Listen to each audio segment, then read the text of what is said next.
rented.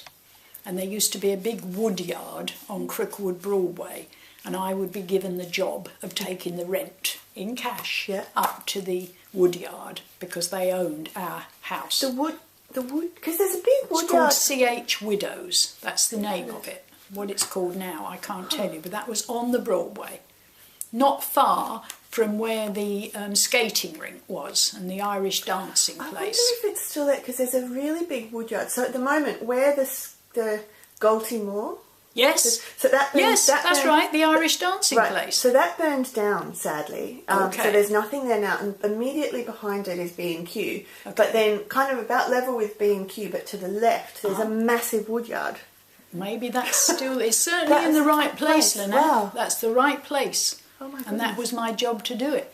My other job was to go to pay the HSA payment, and that was the Hospital Savings Association, which was pre-health service. Okay, so... And my mother used to give me the little book and the money, and I would take it up to the house in Gladstone Park Avenue and pay the money in. So it was like a sort of health insurance? Yes, it was. Okay. That's exactly what it was. A Hospital Savings Association. Yeah. Because if you didn't have this form of payment as insurance, you had to pay to go into hospital. Then, you see. And for people like us, that was not possible. Yeah. So that was one of my jobs. And my mother also used to give me money for saving stamps. The school used to have national saving stamps, and you would buy a stamp and put it into a book, 6pence and 2 and 6, which was a lot of money, a lot of money. When you think that a man's wages might only be £2 a week, you see. Yes, exactly. So, Wow. My father used to have a gardening job. This was after the war, in Anson Road, and he earned 10 shillings a day for doing that, which was a fortune. Yeah. And if he ever had a white £5 note, he would call us all to come and look at it. It was that extraordinary, a white £5 note. That's amazing. Yes, yes. Now, so you mentioned Anson Road, because I did. Parts of... I've always wondered, because like all the houses in Olive Road, they're very similar in style. Indeed they are. And in similar style. But then in Anson Road... They're not. They're not. And a lot of them seem to be much bigger. They were a moneyed area. Okay. It was predominantly, strongly a Jewish area. Okay. And they had, in many cases, they built their own houses. Okay. And one of those houses belonged to Leon Britton. Sir Leon Britton, and I believe his brother is Lord Britton. He was a member of Parliament for many, many years, and he lived across the road here. And he was an obnoxious little fellow, then and now. And when I went to the Moore Road Centenary, he was invited as a guest speaker. Yeah. And he did. He spoke. But as soon as it was over, boom, he'd gone. So we never got to say, we remember you when you were a snotty-nosed little kid. But he had one of those houses. After he moved from Olive Road, he had one of those beautiful houses down there. Wow. It was a strong Jewish community, and there was a synagogue there, as indeed there's a synagogue, or there was, the other side of Gladstone Park. There is... Is it still there? Well, there is a... I don't know if it's a synagogue or if it's a school. It was a school when I came back. So it was a synagogue in the early days, and then the enormous hill. Yes. That great hill. Yeah. But when I came back later, you're quite right. It was I think it was a Jewish children's school. Yes. I think so. Yeah. And that also had a cinder track in front of it. And I still have on my arm the scar there. Where I fell off my bike. I got stuff in it from the cinder track. Oh, of course, and cinder's like black, dark, like coral kind of. And what happened, it was pretty bad, and penicillin had just been brought about. So my mother took me down to the clinic in Kilburn, and I had penicillin put on it, and it was such a wonder drug that it healed it, but the stuff was still in it. So hence you can still got see a little bit of it. And that was my bite. That was my bike. I had a bicycle for winning the scholarship at school at 11, and I fell off a bit, and that's yeah. But I hope I've spoken about this community spirit. It was such a wonderful thing, and when we had victory, both in Europe and the Japanese victory, and we had the street parties, it was wonderful because we knew everybody, you see, and everybody gave, and the ladies all had these exotic hats on. We had bunting hanging everywhere. We had flags. Everybody had flags. I don't know quite where they came from, but and they were strung everywhere. And we had food such as we'd never seen through the war years. Where it all came from, I don't know. I had heard stories of people kind of almost as like hoping against hope that there would be a victory day. They hide something special underneath. I think you may be right, because we had never seen these things. And I remember one of the men gave me a peach. Now, I had never seen a peach. And when he gave it to me, it was furry. Oh, and I thought, oh, no. I didn't think I could possibly, you know, we had such strange ideas then, because we'd only ever seen tinned peaches, you see. So this thing couldn't possibly be a peach, you see. The other thing that I hadn't mentioned, which was a big factor, and that was the pictures. The Queen's cinema in Cricklewood Broadway. And I saw that that's long since gone. And that was just on the corner as you turn into Cricklewood Lane. It's not where B&Q is, it's just before B&Q, where there's a row of shops. That was the Queen's Cricklewood, which was a cinema. Wow. And Burton's was opposite, and the upper story is still there, because I passed it. And that was a billiards hall. Okay. Burton's underneath and the billiard hall above. And Woolworths was next door to that. Obviously that's gone now. Yeah. And then the Crown. Right, okay. That little row there, you see. But Barclays Bank, the post office and Carter's, all exactly the same, which was wonderful, you know, because that was, we walked up that way. Everybody walked up the road, Olive Road, and even the people that lived in the side roads, they'd all come down the side road and walk up Olive. It was the sister road, it was the parent road, I should say, and all these were little subsidiary roads. Wow. See? Talking of buildings and things in walking up the roads. Yes. So there's a building I've always wondered about, which is, I don't think it's technically Olive Road. You know, so next to the library, there's this big going this way. So so if you go down there, so there's the library opposite the park, and then to the left of the library, there's this big block of flats, and they look almost Art Deco-y because they've got the curved.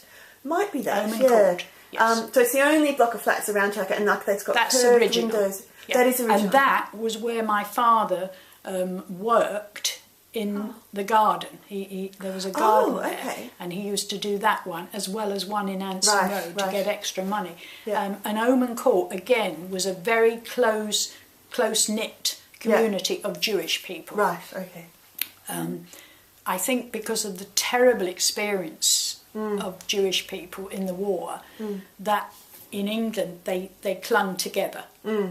They wanted to be. They felt safer to be together. So, hence my comments about Anson Road, and the same with Oman Court. It was predominantly Jewish, and yes, it's original. It was curved, and it's right on the corner next to the library hall. Or what was it? Yeah. So yes, I know that very well. And again, that was right on the apex of the cinder track, and later these. So the cinder track is now the path I walk down every day. I think. Yeah, and that ran adjacent to the park. Yeah. And to the right hand, walking down towards Anson, the right hand was where all the hub was, all the buildings. Yeah. And after the war, again, we kids played in that because then they were deserted. Yeah. But all sorts of sandbags and things were left behind. All sorts of great fun. Yeah. Great fun. You know. Wow. So tell me about the parties at the end of the war. They were wonderful. Yeah. The piano was brought from St Michael's. Okay. That was brought here into the street. There were no gramophones in those days that, well, there might have been, but I never saw one. In fact, later on, yes, I had a wind-up one. I did, yes. Anyway, so we had the piano there, and it just went on and on and on. So the children had the daytime fun, and there were balloons, never seen a balloon, and the bunting was stretched all the way across, and just as you described, it was closed at Snade Road down to the park. And we had Punch and Judy, Punch and Judy show for the children. The food, of course, is what I remember most. Jelly. Jelly. And it wobbled. That was, and photographs were taken. The little children had high chairs brought out, and all the mothers had these big aprons on, and they stood behind the chairs. They didn't sit down, only the children sat down. And then later the parents had their day, so we were dancing and that, and in the evening they had the other dancing. So of course we children wanted to see what was going on. I can remember seeing our parents dancing in the street to music. They did bring a gramophone out then, yes. And there were quizzes and prizes of things, and I won some dolls' furniture, and it had been made. There were no toys in the war. One of the men in Olive Road had made this furniture, and I won it. And I kept that for years and years and years. You know, and in fact, when my granddaughter was born, I used some of the pieces as a template to make her a doll's house. But that was exciting, you see, because toys didn't exist. And the lady who lived a couple of doors away from us, it may even have been in this house, her name was Mrs. Sabine. She was the local dressmaker. So she made special dresses. Everybody dressed in red, white and blue. Really? Oh yes, ribbons, socks, everything, all of. And she made a lot of the things there, and she was very, very clever. She would make a house coat out of a grey army blanket, and then she'd edge it with red, with ribbon, and put red buttons on, so it looked wonderful. And she would alter all our clothes, because if you grew out of something, there wasn't anything for you to have as you got bigger. So she would alter it, let the hem down and that. And she was an absolute wonder. She really was. Of course, we had street gangs. So when we had the parties, the gang wanted to sit together. You know? Right. So when you had the party, was it sort of every house sort of had its own table, or it was like everybody? It was all just like one big. It was one enormous, great long table, and it stretched. To me, like for miles, it wasn't, but it gave did you that have? You must have had gaps to get across occasionally, or you literally did. I expect you're right, but I don't remember any gaps. We were definitely down this end. Okay. Even though I was aware that the table stretched up much further, we were down this end. Partly because we tended to stick together, you know. We'd been through the war together, so we tended to do that. And we were all in and out of each other's houses. As I said to you, the cherry tree, which may or may not have been the original, we were all allowed to go in there. There was Ginger and Nancy lived there, and there was a twin sister called Nora.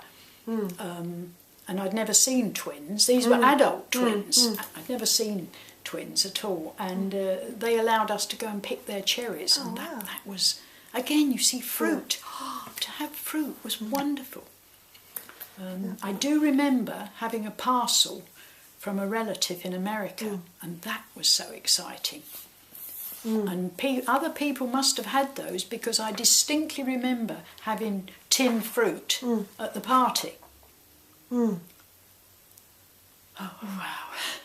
So I have to ask you, I did some research when I first moved in here as to who had lived in the house, this house before us. Okay. And apparently, from 1946 to 1974, so this was the time that you would have been here, roughly, there was someone called... Williams?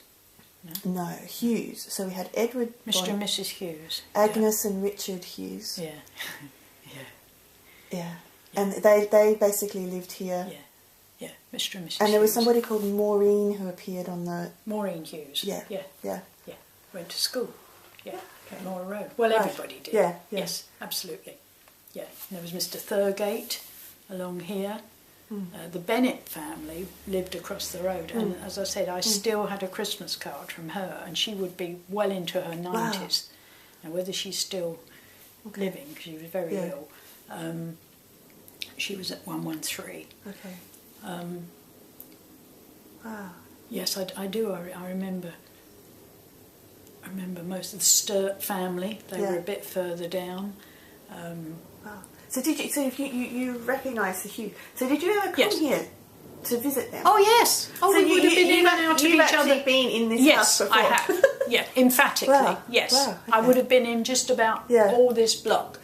We sort of went down to across from where St Michael's Road is. I would say up to there. Beyond that, I only knew them by name. Mr. and Mrs. Cotton, Joyce Cotton. Yeah. I remember them a bit further down towards the library. And there was Mr. and Mrs. Williams and Tony Williams, who, like my sister, they lived either next door, one or the other. I remember them very well indeed. And next door to us, the other side, was I don't know their nationality now, Mr. and Mrs. Shott. They lived next door, so that would have been 112. Okay.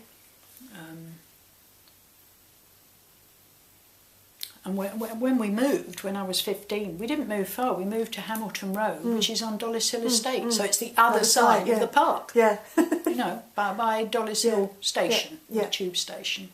And that was heavily bombed in the war. Okay. And in fact, the houses were in such a state that you could virtually get one for a £5.